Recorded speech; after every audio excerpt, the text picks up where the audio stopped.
Hey everyone, so I've had a lot of fun recently going through this socialist group's Twitter page, and here was a fun one. They are talking about the NHS, which is of course the UK's publicly funded and government-run healthcare service, and this socialist group takes issue with the NHS, stating that, quote, unpaid volunteers are being asked to prop up failing capitalism, end quote. Okay, so these socialists should do themselves a favor and be clear what they are talking about. They can't really be talking about free market capitalism, right? The NHS is, after all, not a company. It is not a business that receives any money through voluntary means in any sincere way. It runs on tax dollars that were taken by the threat of force, and it has these tax dollars flowing through its veins. If it is failing, the government may vote to increase funding for it, allowing it to gain capital even as it loses money because of a faulty model.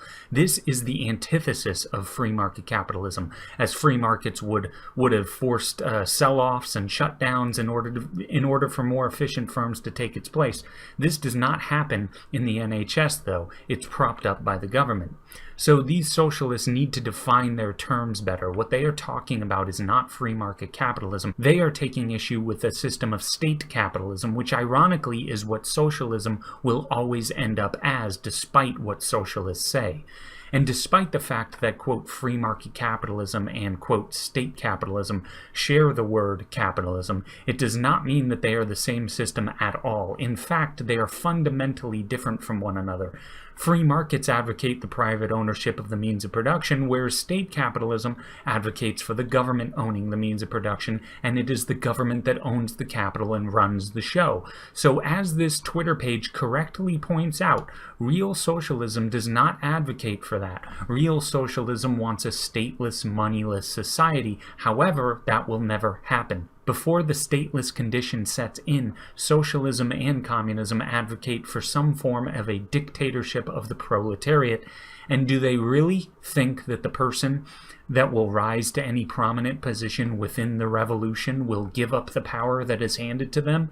That is highly unlikely, to put it very lightly. So anyway, it's odd because no, socialism in its final fantasy form would not advocate for something like the NHS, but socialists seem to be blind to the fact that state ownership is exactly where their ideology leads to every time it's tried. Socialists are truly a very mixed up group. They really believe that government ownership and government power can be compared to private individuals owning the means of production. They really think that government owning the means of production can be interchangeable with individuals owning the means of production. And despite socialists having a huge issue with private ownership of the means of production in their transitionary stage to, quote, true socialism, they advocate for one organization to have absolute control of production. Then they scratch their heads and wonder why that organization won't give up its power once it's handed to it. So if you are a socialist and you want to complain about the NHS, fine, but do not blame it on free market capitalism, because you will correctly be criticized for being incoherent. And don't think for a minute that your ideology would not lead to the exact same type of nonsense that the NHS is currently causing. And one more little thought experiment. The article these socialists are complaining about refers to volunteers being asked to help out a failing organization. I'd like to ask socialists, do they fear Walmart ever calling on them to do something for Walmart that they, as a socialist, do not want to do? If any private business you've never been involved with calls you, are you worried about it? No, of course not, because there is nothing they can do to you. There is nothing they can force you to do.